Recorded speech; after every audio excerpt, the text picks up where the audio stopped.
This is Military Monopole, an update on my AMT 1933 Willys panel truck, and it's the street rod version I'm doing. I think it is, that's what it is, and it's coming along quite nicely. I thought I'd better do an update. Now, I'm going to go to the dodgy bit first. This was this bit, so I don't know if you can see the different colours there, but if I can see, I think you can see it.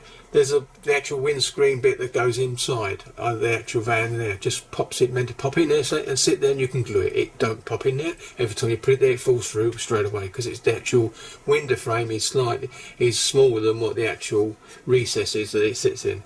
I don't know whether anyone else has suffered that with this particular build, but anyway, that's what I've done. So I had to fathom a way of having it in there, but at the same time making it stay there. So after a little bit of thought, I was going to replace it completely, but I decided not to. So what I did is this. I'm using the other bit of the screen. This is for, I think, the chopped top version, I suppose, or of the car version. This is another one of the window frames. Doesn't fit it because it's the chopped version, but I'm using it as a display way to show how I actually did it. And I've got some plastic card. You can see it very thin.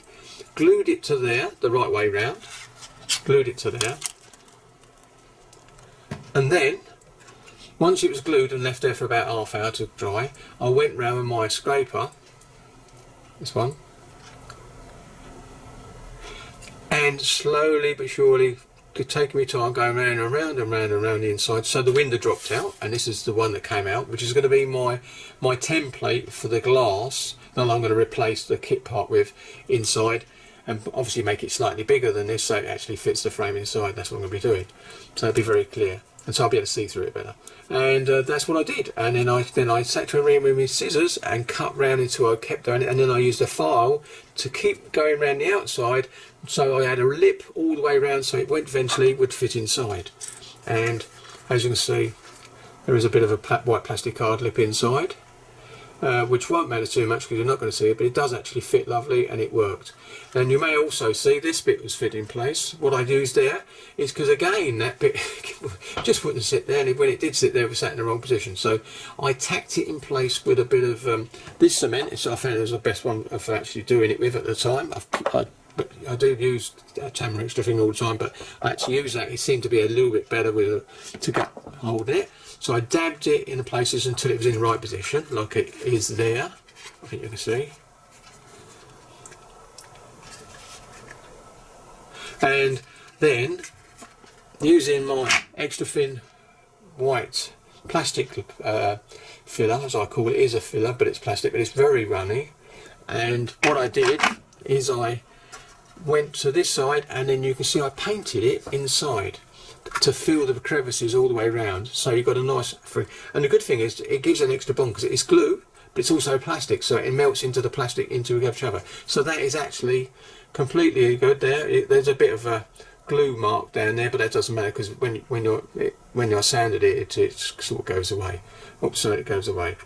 So that worked out really well in the end. I've still got to do the door hinges and bits and pieces, but that's an easy job and save that to last. So that's what I did for that. So I'm keeping that as a template. I'll put that back up there out of the way.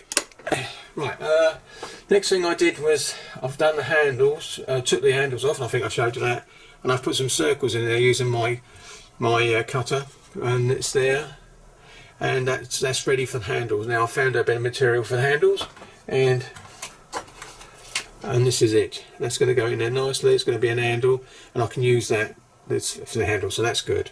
And it doesn't matter because it's going to be chromed anyway. And that's it. I've just left that. That does fit really well on the chassis, and I'll show you that quickly before I move on, because I'm going to show you the chassis now. There you go. It fits in nicely there, and it fits up and fits that lovely groove for that bit there as well, which is a steering linkage. Right, take that off. Now this was a bit of a pain as well. It's a hard kit, but then again, it's like anything else. It's a really old kit. You see that slightly crooked, so I can actually bend that back a bit to get it where I want it.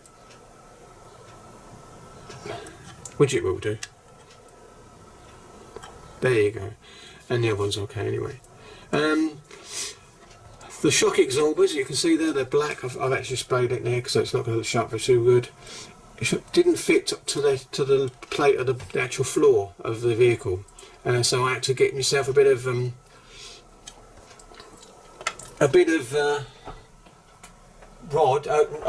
tubing, plastic tubing, use the old chopper to cut it to so we got two the same, and test fit it until it actually fitted lovely. And then I glued the circles where over the holes that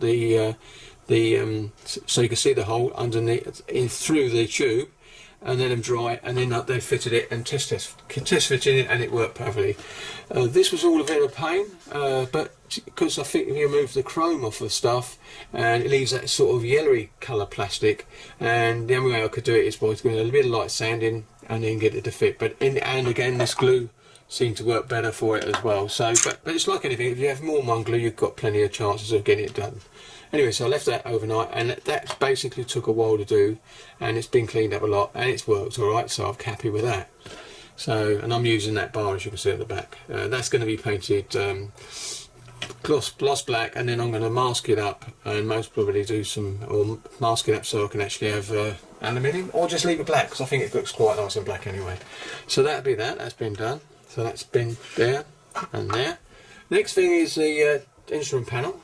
And this is it. I've started off doing a bit of wood effect, and I want to do a bit more wood effect over slightly like a grain length over there, and then I've got to go in, and I think you can see just inside there if I get that right, there you go, you can see the panels. Well, I'm going to do a bit of dry brushing with a bit of white on a very small brush, just to give this indication of dials there, and then basically drop a bit of crystal clear in there to give it a glass effect. So that's that bit done. Where is it? These are the parts I've got to clean up. These are these. They're all small parts now, really, to do.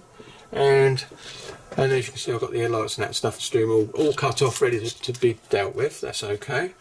The bit I've actually completed is the engine, apart from putting the exhaust on. But here we go, if I bring that in, I've got it on there, as you can see. Right, and I'm going to zoom in on that, and hopefully that'll go.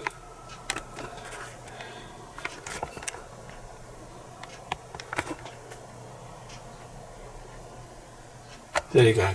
As you can see, I managed to get the decal on, which is the checkered round it. I thought you had to paint it. I didn't realise there was a checker there. It gives you two decals, so if one goes wrong, you've still got the spare one.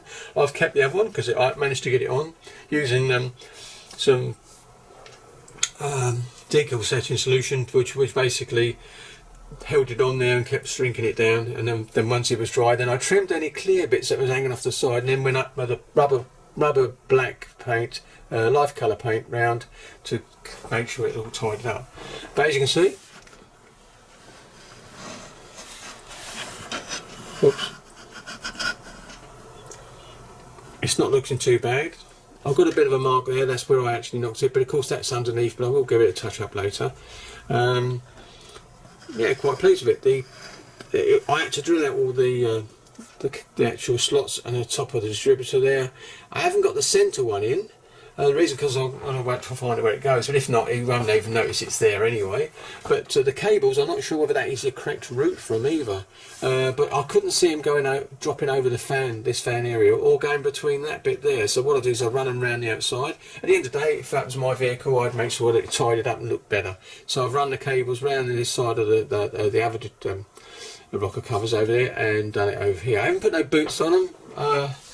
I couldn't be bothered. If not that, I just couldn't find anything to fit it, so I decided that for my next one I will do that. But I'm quite happy with that. So it does look more interesting than what it does with no cables. So yeah, so that came out quite nice. And what I used on that is a chrome pen, a refill of chrome. Where is it? Where's my? Oh, here it is. The old liquid chrome. Whoops. Liquid chrome, and what I did is I put it into one of my little plastic cups, like one of these milk tops, and then painted it on in the places I wanted it. And because if you paint it on in a flooding fashion, if that makes sense, it actually does the job and gives you a chrome look, which is really nice. The other colour was used was white aluminium, as the Americans would say, or aluminium as we call it. But anyway, so, and on that, sprayed all over that. So well, all I've got to do now is touch up on the covers here. It's raised, and I want to get some white, a brush on a very fine brush, and so it's basically no paint on it, and rub it along the top so I can get some white effect of the lines, and then the white forward in the middle. That's the idea of that for doing that later. Yeah, so she's come, but it's quite nice. I'm quite pleased with that. What other things? Seats, just started doing the seats. The bottom's not spray, but it will be. But they've got that black leather look I like. So I'm doing it so it looks like a brown at different angles. It looks brownish, then it looks whitish, blackish. So really nice. I quite like that. So I'm going with that for the seats, as well as the inside of the bucket as well. Once I get to doing it. Other things I've got to do done is I've cleaned up the exhaust. There they are. They've got to be done. It's painted up and then put on set, and I've started on the tyres of. I don't like the tyres, but I'm stuck with them. So, and this is them.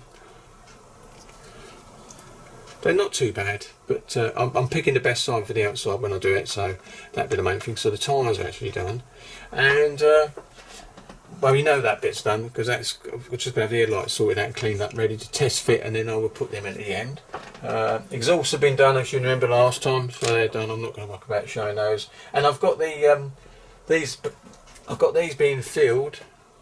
These are the crash bars inside, and they've been cleaned up and filled up with my liquid patty in the places where it needs it, and that should be ready to go for later on. So I'm getting towards the end of the build. I'll be sitting there cleaning up parts later in the day and getting ready. I've got the wheels made up. The instructions are a bit wrong on there, but they're made up in the spray booth, ready to get its primer. And I'm going to be going with aluminium for that as well, because I quite like that. So which one I use, it doesn't really matter, but I'm going to use aluminium for that because I think the chrome just looks too bright.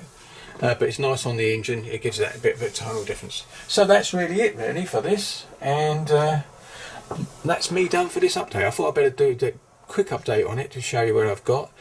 It's not an easy kit, this one. It's a worker, but it's not an easy kit. I mean, the tyres, really, I've got to clean that bit on the side. Whoops, on the side there, you can see that lip. It's not very nice, but I'm going to clean that bit up. I've done as much as I can at the moment on them, but I'm working my way through them. If I could replace them, I would, but these fit the hubs, the wheels anyway, so I'm going to be going with that. So thank you very much for watching this little quick update, and I'll catch you on the next update, which should be showing me a bit more. I've test fitted, by the way, I have test fitted the engine to the chassis. It's a wiggle, but it goes in there nicely once it's done, once it's glued in there permanently. So thank you very much. Oh, and we're going to be doing the floor, as it says, a metal colour, and I'm going to do inside black, because you're not going to be seeing much of that anyway. I might even use the same leather black. I would have thought there'd been a fuel tank somewhere, but if you could see inside perfectly, I would build one in there, but I don't think you're going to see anything about that anyway. Right then, so better say goodbye again, and thank you very much for watching, and I'll catch you on the next one. Happy modelling!